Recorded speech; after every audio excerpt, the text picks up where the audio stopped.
햇살 가득한 여름, 오늘도 하나님 말씀 안에서 평안과 기쁨이 가득하시길 바랍니다. 네, 8월 14일 매일 말씀 묵상입니다. 이 시간 함께 보실 하나님의 말씀은 에스겔 17장 9절에서 10절까지의 말씀입니다. 제가 읽겠습니다. 너는 이르기를 주 여호와의 말씀에 그 나무가 능히 번성하겠느냐? 이 독수리가 어찌 그 뿌리를 빼고 열매를 따며 그 나무가 시들게 하지 아니하겠으며 그 연한 잎사귀가 마르게 하지 아니하겠느냐? 많은 백성이나 강한 팔이 아니라도 그 뿌리를 뽑으리라. 볼지어다 그것이 심어졌으나 번성하겠느냐? 동풍에 부딪힐 때에 아주 마르지 아니하겠느냐? 그 자라던 두둑에서 마르리라 하셨다 하라. 아멘. 위기에 처했을 때 먼저 떠오르는 도움의 손길이 있으신가요? 아마 몸이 아플 때는 우리가 의사를 찾게 될 것이고, 또 도둑이 들었을 때는 경찰을 찾게 될 것이고, 외롭거나 지칠 때는 가까운 친구나 가족을 찾게 될 것입니다. 그 문제를 해결해 줄 수 있는 그러한 손길들이기 때문이죠. 하지만 우리가 위기나 어려움을 만나게 될 때 가장 먼저 떠올리고 가장 먼저 생각해야 할 대상은 바로 우리 하나님이십니다. 살아가면서 겪게 되는 여러 문제들을 우리는 나의 힘으로, 나의 생각으로 해결해야 하는 것이 아니라 하나님이 주시는 그 은혜와 하나님께서 주시는 도움으로 해결해야 하기 때문입니다. 오늘 본문인 에스겔 17장에 나오는 비유도 바로 그것을 보여줍니다. 이스라엘의 왕이었던 이 시드기야 왕이 했던 행동에 대해서 이제 비유로 보여주고 있는데요. 오늘 말씀을 통해 우리가 붙잡아야 할 것은 무엇인지에 대해서 생각해보는 시간이 되기를 바랍니다. 에스겔 17장의 말씀은 두 마리의 큰 독수리와 포도나무의 비유입니다. 이 비유에 나오는 첫 번째 독수리는 이 바벨론의 느부갓네살 왕을 의미합니다. 이 독수리는 3절의 말씀에서 날개가 길며 화려한 깃털을 가진 새로 묘사가 됩니다. 이 느부갓네살 왕은 예루살렘을 침공하고 또 유다 왕 여호야긴과 또 그 귀족들을 바벨론으로 끌고 가게 되죠. 그리고 여호야긴 대신에 그의 삼촌 mat단야를 왕으로 세우고 그 이름을 시드기야로 바꾸었습니다. 시드기야는 이 바벨론 왕 앞에서 하나님을 증인으로 삼아서 충성을 약속했습니다. 이 말씀은 역대하 36장에서도 나오는데요. 여호와 하나님의 이름으로 이 바벨론과 정치적인 조약을 맺게 됩니다. 그리고 이제 포도나무가 비유해서 등장하는데요. 포도나무는 시드기야의 이 유다 왕국을 의미했습니다. 비유 속에서 포도나무는 처음에는 큰 독수리인 이 바벨론 쪽으로 쭉 뻗어갑니다. 즉 바벨론을 의지하고 바벨론에 복종하면서 살아갔던 것이죠. 하지만 시간이 지나면서 이 포도나무가 그 방향을 틀어서 두 번째 독수리를 향하게 되는데요. 여기서 문제가 생기게 됩니다. 이 두 번째 독수리는 바로 이 애굽의 바로 왕을 의미합니다. 바벨론의 통치 아래에 있는 그 상황이 마음에 들지 않았던 이 유다의 시드기야는 애굽 왕에게 도움을 요청하게 됩니다. 우리를 군사적으로 도와달라라는 것이죠. 그리고 그 결과 이 바벨론과 맺은 언약을 깨뜨리고 하나님 앞에서 한 맹세를 저버리게 되었습니다. 그리고 오늘 함께 읽은 이 9절 10절의 말씀에서는 하나님 앞에서 한 맹세를 저버리고 이 바벨론을 배신한 그 결과를 말씀하고 있습니다. 9절 말씀을 제가 다시 한번 읽어보겠습니다. 너는 이르기를 주 여호와의 말씀에 그 나무가 능히 번성하겠느냐? 이 독수리가 어찌 그 뿌리를 빼고 열매를 따며 그 나무가 시들게 하지 아니하겠으며 그 연한 잎사귀가 마르게 하지 아니하겠느냐? 많은 백성이나 강한 팔이 아니라 그 뿌리를 뽑으리라. 아멘. 네, 결국에 이 말씀은 바벨론의 보복이 있을 것이고 또 이스라엘이 멸망하게 된다라는 것을 말씀하고 있습니다. 오늘 말씀을 통해서 가장 먼저는 하나님과의 언약을 가볍게 여기지 말라라는 이 영적인 교훈을 얻을 수 있습니다. 사실 오늘 이 말씀은 비유의 말씀이기 때문에 처음 읽으면은 이게 무슨 말이지라는 생각을 하셨을 수도 있습니다. 하지만 이 각 독수리와 또 포도나무가 무엇을 의미하는지를 이제 우리가 이해하게 되었습니다. 그러나 이 하나님의 백성들이 하나님이 아니라 바벨론을 의지해야 한다는 게 이게 무슨 말일까라는 그런 의문이 들 수 있습니다. 하지만 오늘 말씀에서 이 유다의 시드기야가 바벨론과 맺었던 이 계약, 그 약속은 단순히 어떤 국제 관계적인 또는 정치적인 협상이 아니라 하나님을 증인으로 세웠던 그런 언약과도 같았습니다. 당시 하나님께서는 이미 선지자들을 통하여서 바벨론에게 복종하라라는 그 말씀을 주셨고, 또 그 이유는 바벨론이 바로 하나님이 사용하실 이스라엘을 향한 그 징계의 도구였기 때문이었습니다.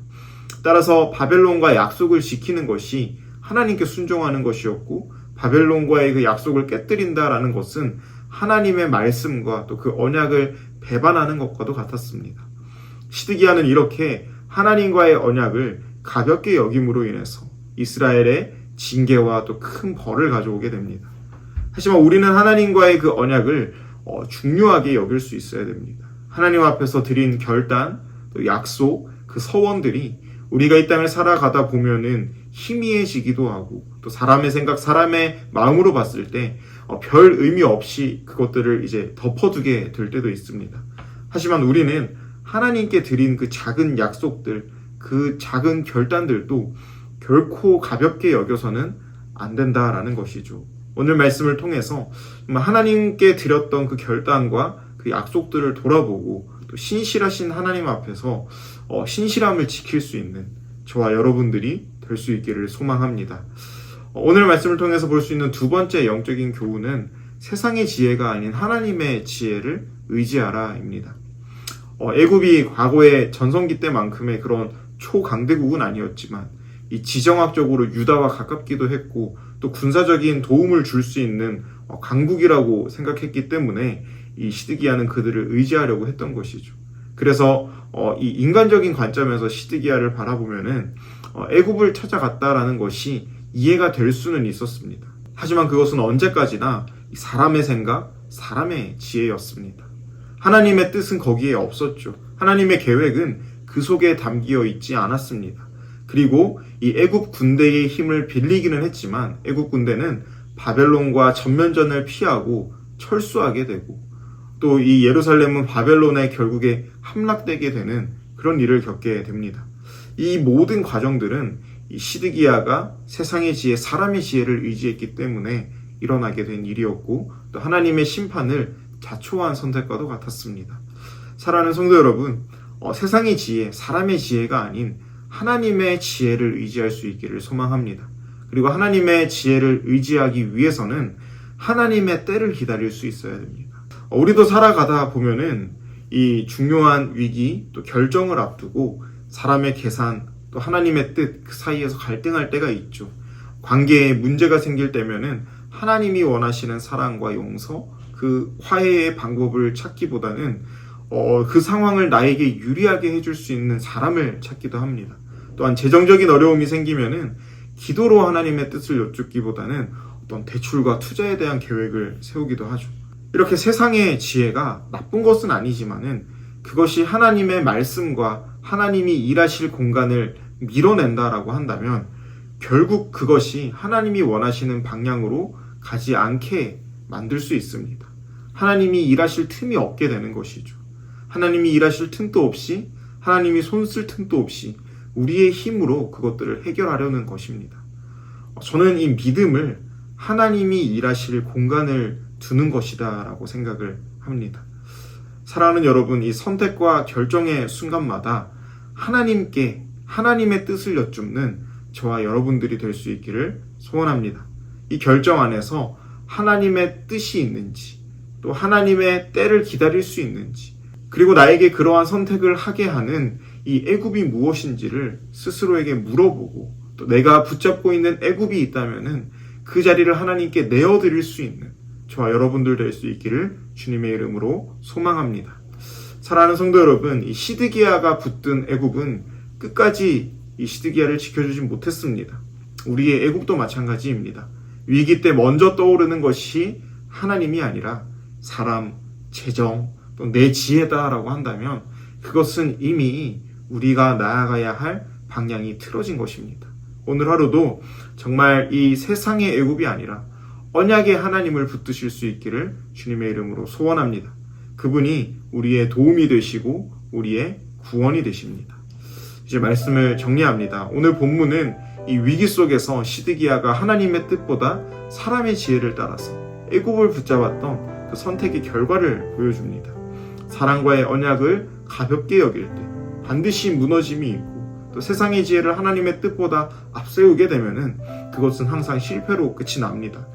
우리의 애굽은 우리를 지켜줄 수가 없습니다. 위기 속에서도 정말 그 언약의 하나님을 붙들 수 있는 저와 여러분들 되시기를 주님의 이름으로 소망합니다. 아멘. 기도하겠습니다. 하나님 아버지 감사합니다. 오늘 말씀을 통하여서 정말 그 위기 속에서 하나님이 아니라 애굽을 선택하고 또 사람의 힘, 사람의 지혜를 선택했던 그 시드기야 왕의 모습을 돌아봅니다. 하나님, 우리 가운데 늘 함께 하셔서 모든 상황 속에서, 어떠한 어려움 속에서도 날마다 하나님을 선택하고 하나님의 지혜를 따르는 우리가 될 수 있도록 주님 함께 하시고 또 축복하여 주시옵소서. 이 모든 말씀 예수님 이름으로 기도합니다. 아멘. 주간 중보기도 제목, 목요일 기도 제목으로 함께 기도하겠습니다. 먼저 미국과 한국을 위해서 기도합시다. 대통령과 위정자들에게 지혜와 분별력을 주시고 보호해 주시기를, 그리고 진영 간의 갈등이 사라지고 정치, 경제, 외교, 안보, 교육 등이 안정되도록 함께 기도하겠습니다.